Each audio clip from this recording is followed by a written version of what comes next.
श्री छत्रपती शिवाजी महाराज की जय, श्री छत्रपती संभाजी महाराज की जय, जय शंभूराजे। नमस्कार मंडळी, मी गणेश कोळी पुन्हा एकदा आपल्या सर्वांचं आपल्या चॅनलमध्ये स्वागत करतो। मंडळी, आज आपण बघतोय कुठं आलोय। सर्वात पहिलं सर्वांना एकच विनंती आहे, ज्यांनी कोणी अजूनपर्यंत जर छावा बघितला नसेल ना तर प्लीज बघा, आपल्या राजांचा इतिहास बघा। आज आपण ज्या पूर्ण देशभरात ज्या मंदिरामध्ये फिरतो ते मंदिरं कोणामुळे आहेत? आपल्या महाराजांमुळे। आणि आज महाराजांचंच मंदिर होतंय, बघताय मागं तयारी चालू आहे। लवकरच सर्वांसाठी मंदिर खुलं होणार आहे, कारण जशा पद्धतीचा मंदिर बांधण्याचा प्रयत्न केलाय नक्कीच गड तुम्हाला मंदिरात गडात आले का फील येणार आहे। आणि आपण सुद्धा आतमध्ये जाणार आहोत, काय काय गोष्टी आहेत, काय काय बनवल्यात मंदिरामध्ये, कसं मंदिर बनवलं आहे आपल्या महाराजांचं ते तुम्हाला मी दाखवणार आहे। सर्वात प्रथम ही व्हिडिओ जास्तीत जास्त लोकांपर्यंत पोहोचवा, कारण आपल्या राजाचा इतिहास तर सर्वांना माहिती आहे। आपल्या राजांनी, आपल्या महाराजांनी, आपल्या छत्रपती शिवाजी महाराजांनी काय केलं आहे, आपण इथं का आहोत, ही मंदिरं काय इथं आहेत ते फक्त महाराजांमुळे आहेत। आणि महाराजांचं मंदिर तर चला जास्त गोष्टी करत नाही, ज्या काही गोष्टी आहेत मंदिरामध्ये मी तुम्हाला सर्व दाखवणार आहे। बघा आणि व्हिडिओचा आनंद घ्या। बघताय समोर तुम्हाला वाटत असेल कुठला तरी गड आहे, जसं राजांचे भरपूर गड आहेत तसाच आपला हा राजा महाराजांचा आपल्या मंदिर आहे, श्री छत्रपती शिवाजी महाराज शक्तिपीठ। आणि हे असणार आहे मराठीपाडा भिवंडीमध्ये आहे, तिकडे असणार आहे। आणि याचा लोकार्पण सोहळा असणार आहे 14, 15, 16 आणि 17 मार्चला, म्हणजे या येणार 14, 15, 16, 17 मार्चला। तेव्हा तुम्हाला इथं मंदिर सर्वांसाठी ओपन असणार आहे आणि सर्वांना इथं या महाराजांचं दर्शन घ्यायला मिळणार आहे। आपल्या महाराजांच्या मंदिराचं दर्शन सर्वांना भेटणार आहे। तर चला आता आपण जाणार मंदिराच्या आतमध्ये आणि ज्या काही गोष्टी आहेत, कसं बनवले मंदिर मी तुम्हाला थोडक्यात दाखवणार आहे। बघा आणि महाराजांच्या या मंदिराचा आनंद घ्या आणि जास्तीत जास्त लोकांपर्यंत व्हिडिओ पोहोचवा, कारण पूर्ण महाराष्ट्रापर्यंत या लोकार्पण सोहळ्या अगोदर महाराष्ट्रापर्यंत पूर्ण व्हिडिओ पोहोचलीच पाहिजे। सर्व आपल्या मराठी जनतेला व्हिडिओ गेलीच पाहिजे, त्यांना माहिती झालं पाहिजे की आपल्या महाराजांचं मंदिर बनतंय। चला, बघताय समोर भव्य असा प्रवेशद्वार, लवकरात लवकर काम पूर्ण करायचं। तर बघताय मस्त एकदम सध्या सजावट चालू आहे। चला जाऊया आपण मंदिराच्या आतमध्ये।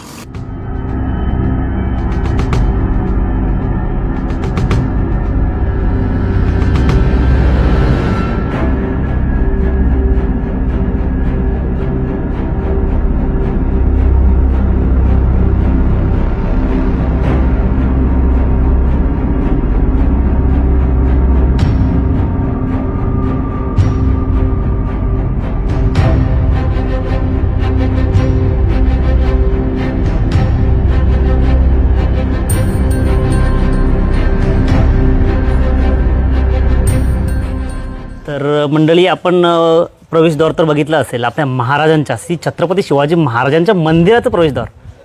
खरंच ही गोष्ट खरी आणि हे सत्य, आणि हे सत्यात उतरवलं आहे राजूदादांनी। राजूदादा आम्हाला म्हणजे आता मला तर वाटतं कोण यूट्यूबर आलेत का अजून मला माहिती नाही, पण मला खरंच मलापासून वाटत होतं की मी एकदा कधी जातंय महाराजांचं मंदिर आणि ते कधी मी बघतंय नजरेनं कसं होतंय। तर ही सर्व केले ते राजा थोडक्यात आम्हाला सांगाल की ते आपली कसं असणार आहे, कधी त्याची आपलं लोकार्पण सोहळा कधी असणार आहे, त्याचा थोडक्यात आमच्यासाठी सांगाल तर बरं होईल। छत्रपती शिवाजी महाराजांचं मंदिर हे महाराष्ट्रातील मला वाटतं भव्य प्रमाणातलं पहिलंच मंदिर आणि ते भिवंडी तालुक्यामध्ये आहे। या मंदिराचं लोकार्पण सोहळा 14 मार्च ते 17 मार्च 2025 रोजी आयोजित केलेला आहे। कंटिन्यू 4 दिवसाचा हा सोहळा असणार आहे। अतिशय भव्य प्रमाणात हा सोहळा होणार आहे। ग्रामीण भागामध्ये तुम्ही आज इथे बघितलं असेल, तुम्ही शहरी भागात राहता, परंतु आम्ही अशा ठिकाणी हे भव्य प्रमाणात मंदिर उभारलं आहे, ते महाराष्ट्राला हेवा वाटावं अशा प्रकारचं हे काम केलेलं आहे। ते इतिहास आपला कुठेतरी कमी होत चालेल किंवा पुसत चालेल, तो जिवंत करण्याचा हा आमचा शिवक्रांती प्रतिष्ठानचा एक निश्चय आम्ही मनात बाळगला आणि त्यानुसार हे मंदिराचं काम पूर्ण झालेलं आहे। आता लवकरच आम्हाला आहे ते आगमन सोहळ्याची आतुरता आहे आणि एकदा आगमन सोहळ्यानंतर शिवाजी महाराज आपल्या मंदिरामध्ये विराजमान होणार, त्यावेळेस आम्हाला महाराजांची रोज सेवा करायला मिळेल। त्यावेळेसचा तो आनंद असेल तो गगनात मावेनासा असेल। दादा 100%, कारण महाराजांचं मंदिर म्हणजे नक्कीच आपल्या कुठल्या तरी मराठी माणसाला एक अभिमान वाटणारी गोष्ट आहे की हां बाबा आमच्या महाराजांचं मंदिर आहे, आमचं जे खरी दैवत आहे। कारण आपण भरपूर सारे मंदिरं बघतो आपल्या देशामध्ये, जे मंदिर टेम्पल भारी भारी बनवलेत, पण ते आज कोणामुळे आहेत? महाराजांमुळे, 100% महाराजांमुळे आहेत। महाराजांची तीच संकल्पना होती, ज्या राजांमुळे मंदिरे वाचली आपल्या हिंदू धर्माची, त्या राजांचं मंदिर होणं खूप गरजेचं होतं. ही ऍक्च्युअली ही गोष्ट ती बोलाल ना सुरुवात आम्ही तुम्ही, केलेली. याच्या पुढे महाराष्ट्रात अनेक ठिकाणी मंदिरं तुम्हाला उभारलेली दिसतील. ही ऍक्च्युअली आपल्या मराठी माणसातल्या प्रत्येकाच्या मनातली गोष्ट आहे की आपल्या राजांचं जसं आपलं देवाचं दर्शन होतं तसं आपल्या दैवताचं, खऱ्या दैवताचं दर्शन आपल्याला नेहमी झालं पाहिजे. खरी गोष्ट. तर मी इथं का आलो की लोकार्पण 16 जो होणार आहे त्याच्या अगोदर पूर्ण महाराष्ट्राला माहिती पडलं पाहिजे की बाबा आपल्या राजांचं मंदिर बनतंय. तर आता धन्यवाद, आपल्यासोबत दुर्ग मावळाचे वगैरे भरपूर इथं मावळे आहेत जे भरपूर कष्ट घेतात, जे हे मंदिरासाठी पण त्यांनी सर्वांनी कष्ट घेतले. कारण एक हातानं काय नसतं होत, जेव्हा भरपूर हात जोडले जातात तेव्हा कुठली तरी गोष्ट मार्गी लागत असते. तशाच पद्धतीत सर्वांचा हात तिथं महत्त्वाचा असतो. आणि या आपल्या महाराजांचं मंदिर तुम्ही थोडक्यात बघितलं असेल. मी अजून भरपूर काही गोष्टी तुम्हाला दाखवणार आहे, तर तुम्ही असंच कंटिन्यू राहा आणि लवकरात लवकर ही व्हिडिओ पूर्ण महाराष्ट्र पसरवा, जेणेकरून लोकांना समजलं पाहिजे की आपल्या महाराजांचं मंदिर तयार आहे. धन्यवाद दादा. धन्यवाद. जय शिवराय. जय शिवराय. जय शिवराय. तर आपल्यासोबत असणार आहेत योगेश दलवी आणि या पूर्ण मंदिराची जी मॅनेजमेंट असणार आहे, कुठं काय असणार आहे, काय काय ठेवलं आहे, काय काय लोकांना बघायला भेटणार, ते सर्व योगेश दाखवणार. योगेश बरोबर ना? हो, नक्कीच. तर आपल्याला योगेश काय काय दाखवणार आहेत ते आता बघूया आपण. म्हणजे मंदिरामध्ये काय काय गोष्टी केल्या आहेत, तुम्हाला काय काय बघता येतील. आपण ऑफिस बनवणार आहे. ऑफिस असणार आहे म्हणजे मंदिराचा ऑफिशियल ऑफिस. आणि या ठिकाणी म्हणजे जी महाराष्ट्रातली नवीन पिढी आहे ती महाराजांचा इतिहास विसरून चाललेली आहे. तर आपण इतिहास जागा राहावा त्यासाठी पूर्ण जशी महाराजांची संतांची भूमी आहे तिथून आपण पूर्ण इतिहास महाराजांचा या मंदिरामध्ये साकारलेला आहे. या मंदिराच्या जर तुम्ही मंदिरात एंट्री केल्यानंतर लेफ्ट साईडनं जर तुम्ही सुरुवात केलीत बघायला तर नक्कीच इथूनपासून तुम्हाला पूर्ण भोवताली, मंदिराच्या भोवताली महाराजांचा इतिहास बघायला भेटणार आहे. म्हणजे काय काय गोष्टी इतिहास घडल्या, त्यामध्ये संतांची कामगिरी काय होती प्रत्येक. कारण या जो स्वराज्य महाराजांचं स्वप्न होतं स्वराज्य, त्यासाठी भरपूर लोकांचा हात होता. भरपूर लोकांनी त्यासाठी आपल्या प्राणाची आहुती दिलेली आहे. 100% त्यांच्या सर्वांच्या बलिदानामुळं आपलं हे स्वराज्य मिळाले, महाराजांनी मिळवून दिलेलं आहे. तर आपण बघूया की काय काय असणार आहे, कसं कसं असणार आहे. आणि जो महाराजांचा इतिहास आहे, जसं हे चित्र आहे त्याच्या खाली पूर्ण महाराजांच्या माहिती येणार आहे. अच्छा, म्हणजे सध्या बघताय आपल्या संतांच्या बाबतीत इथं पूर्ण जसं संतांची कामगिरी काय होती महाराजांच्या काळामध्ये त्याची पूर्ण माहिती इथं दिलेली आहे. तसेच मला तर वाटते सर्व ज्या ज्या गोष्टी दिलेल्या आहेत त्या सर्व गोष्टींची पूर्ण माहिती इथं खाली तुम्हाला बघायला मिळेल लवकरात लवकर.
चला आता आपण मी जाणार मंदिराच्या आतमध्ये म्हणजे वरती जिथं महाराजांची मूर्ती स्थापन करणार आहेत ते तुम्हाला ठिकाण दाखवणार आणि आपलं मंदिर दाखवणार. तर पहिला डायरेक्ट जाऊ आपण गाभाऱ्यामध्ये जिथं महाराजांची मूर्ती स्थापन होणार आहे. बघता इकडं काम चालू आहे आणि या ठिकाणी बरोबर महाराजांची मूर्ती स्थापन होणार आहे. 14 मार्चपासून तुम्हाला 4 दिवस इथं मोठा कार्यक्रम असणार आहे. तर कशा पद्धतीने मंदिराचं काम. समोरच इथं महाराजांची मूर्ती असणार आहे आणि या साईडला आपल्या आई जगदंबेची मूर्ती असणार आहे आणि बरोबर उजव्या साईडला जिजाऊंची मूर्ती असणार आहे. अशा बघताय दोन्ही साईडला म्हणजे महाराजांच्या दोन्ही साईडला अशा आई जगदंबेची आणि जिजाऊंची अशा दोन मूर्ती असणार आहेत आणि समोरच महाराजांची मूर्ती असणार आहे. अतिशय भव्य असा लोकार्पण सोहळा लवकरच होणार आहे. आणि या मंदिराच्याबद्दल बोलताय तर बघू शकताय अतिशय सुंदर असं मंदिर.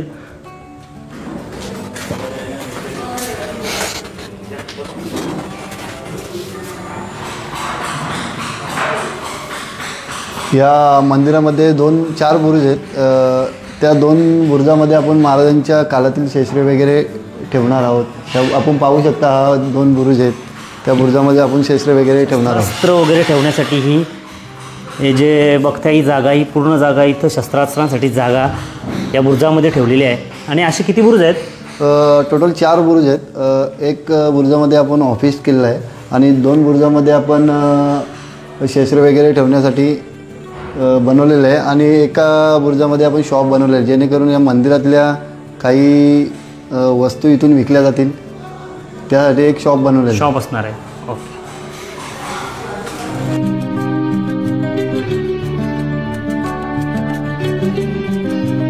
आपण जसे मंदिरामध्ये एंटर करणार आहोत आपल्या प्रवेशद्वाराच्या आतमध्ये येणार आहोत. तुम्हाला मंदिराच्या भोवताली फिरण्यासाठी दोन्ही साईडनं राईट लेफ्ट दोन्ही साईडनं तुम्हाला वरनं दर्शन करता येणार मंदिराचं. त्याच्यासाठी असे मस्त जिने वगैरे बनवलेले आहेत. मी तुम्हाला एक थोडक्यात दाखवणार आहे की कसा असणार आहे आणि तुम्हाला वरनं कसं दर्शन घेता येणार मंदिराचं. तर या अशा राईट साईडनं एक असं बनवलं आहे त्यांनी की जिथून तुम्हाला वरती जायचं आहे. जसं गडावर जायला पायऱ्या वगैरे असतात तशा पद्धतीनेच दगडानं सर्व बनवलेलं आहे आणि इथून वरनं तुम्हाला मंदिराचं 4ही बाजूनं दर्शन घेता येणार आहे.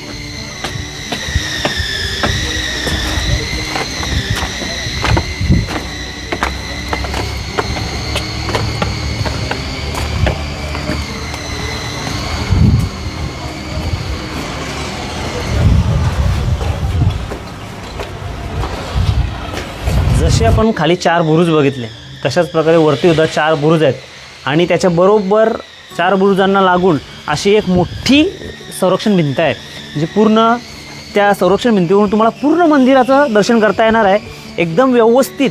बघा तर दादा मला सांगशील नक्की की आता या मंदिराबद्दल तू भरपूर सांगितलंस पण मूर्तीबद्दल थोडं सांग की मूर्ती नक्की कोण बनवणार आहे किंवा कशा पद्धतीची असणार आहे? प्रथम तर आपला सर्वांना जय शिवराय. जे छत्रपती शिवाजी महाराजांचं महाराष्ट्रातलं पहिलं मंदिर भिवंडी तालुक्यामध्ये बनत आहेत डॉक्टर राजूभाऊ चौधरी व डॉक्टर कैलास महाराज निचिते यांच्या मार्गदर्शनाखाली हा मंदिर बनत आहेत. आणि अशा विभागातील सामान्य युवकांना एकत्र करून डॉक्टर राजूभाऊ चौधरींनी हा स्वप्न साकार केलं. एक छोटासा विडा उचलला होता आणि तो सत्यात उतरून दाखवला. महाराष्ट्रात राजकारणात अनेक लोक आहेत, अनेक लोक पैसेवाले आहेत, पण जे जमलं नाही त्यांना फक्त शिवाजी महाराजांचं जे आहे ते फक्त राजकारणापुरती लोक वापरलाच जातात. पण त्यांनी जे सत्यात उतरलं त्याच्याबद्दल आम्हाला तर फार अभिमान आहे की आम्ही त्यांच्या नेतृत्वाखाली इथे काम करतो आहे. आणि जी छत्रपती शिवाजी महाराजांची मूर्ती जी बनवलेली आहे जसं रामलल्लाची मूर्ती अरुण योगीराज यांनी बनवलेली आहे त्यांनी ती मूर्ती आपली छत्रपती शिवाजी महाराजांची बनवलेली आहे. आणि आपण भाग्यवंत आहे की ती मूर्ती आपण 2018 रोजी त्यांच्याकडे बनवायला दिली होती आणि तो शिल्पकार मोदीजींनी निवडला. म्हणजे आपण भाग्यवंत आहे का तो शिल्पकार निवडल्यामुळे. आणि या मंदिरामध्ये अजून 4-5 प्रोजेक्ट आहेत. म्हणजे अनाथ आश्रम आहे, हॉस्पिटल आहे, एज्युकेशन कॉलेज आहे आणि गुरुकुल आहे. असे अजून भरपूर प्रोजेक्ट आहेत ते येत्या काळात आपण उभारणार आहेत. आणि जी तमाम महाराष्ट्रातील शिवभक्त आहेत त्यांना आमचं निमंत्रण पोचो या ना पोचो पण आपले यूट्यूबरद्वारे मी निमंत्रण देतो आहे की आपण सर्व परिवारासहित जो राज्याभिषेक सोहळा जसा महाराजांचा झाला तसंच आपला लोकार्पण सोहळा आहे. तर मी तमाम महाराष्ट्रातील शिवभक्तांना विनंती करते की आपण याचं साक्षीदार नक्कीच होऊया. बघताय अशी संरक्षण भिंत आणि बघा कसं मस्त तुम्हाला आपल्या महाराजांच्या आपल्या छत्रपती शिवाजी महाराजांच्या मंदिराचं व्यवस्थित दर्शन करता येणार आहे.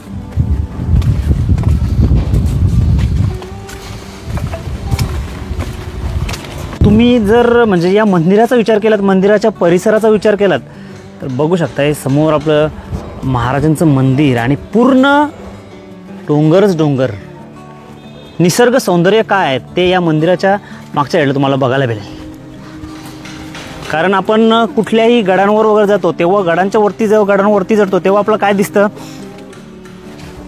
ते पूर्ण समोरचे गड किल्ले किंवा त्या डोंगर, त्या पर्वतरांगा, तशाच पद्धतीचं व्ह्यू तुम्हाला इथून मंदिराच्या जी संरक्षण भिंत आहे त्या संरक्षण भिंतीवरून पाहायला मिळणार आहे.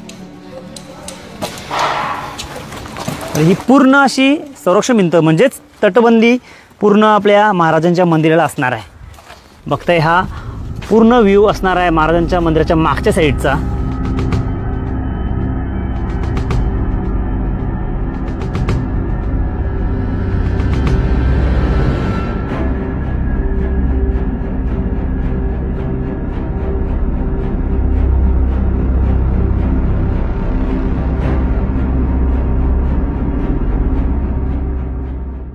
तर अशी पूर्ण तटबंदी मंदिराच्या भोवताली असणार आहे.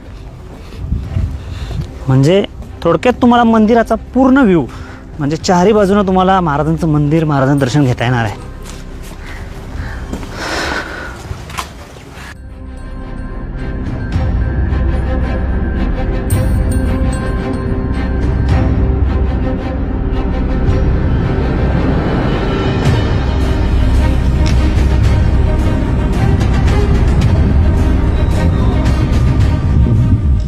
तर बघितलं असेल पूर्ण तुम्हाला मी मंदिराची तटबंदी, बुरुज, काही ज्या काही गोष्टी आहेत त्या मंदिरामध्ये दाखवण्याचा प्रयत्न केला.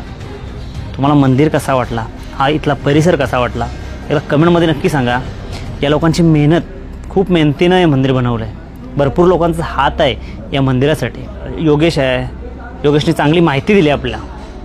दादांचं तर काय बोलायचं, त्यांनी तर सर्वस्व लावलं आहे मंदिरासाठी. तरी महाराजांचं आपल्या मला तर वाटतं पहिलेच मंदिर आहे. मी तर कधी नाही बघितलं आणि नाहीच आहे, पहिलेच मंदिर आहे. आणि ते होतंय 14, 15, 16, 17 मार्चला लोकार्पण सोहळा सुरू होणार आहे. तर या पूर्ण महाराष्ट्रातून लोक येणार आहेत. पण विनंती एकच आहे सर्वांना की या इथल्या परिसराची पण काळजी घ्या. कारण नुसता येऊन इथं घाण कचरा करून नका. प्लीज विनंती आहे तुम्हाला की आपण जिथं जातोय त्या वास्तू टिकवा. तिथं आपल्याकडून काही चुकी होणार नाही किंवा आपल्याकडून तिथला परिसर घाण होणार नाही याची पण काळजी घ्या. सर्वांनी काळजी घ्या. कारण तेवढा सुंदर जो एरिया बनवला आहे तर सुंदरच राहू द्या, त्याचा कचरा करू नका प्लीज. इथंच असं नाही, कुठेही जात असेल तरी. तर चला, बोला श्री छत्रपती शिवाजी महाराज की जय. जय भवानी, जय शिवाजी.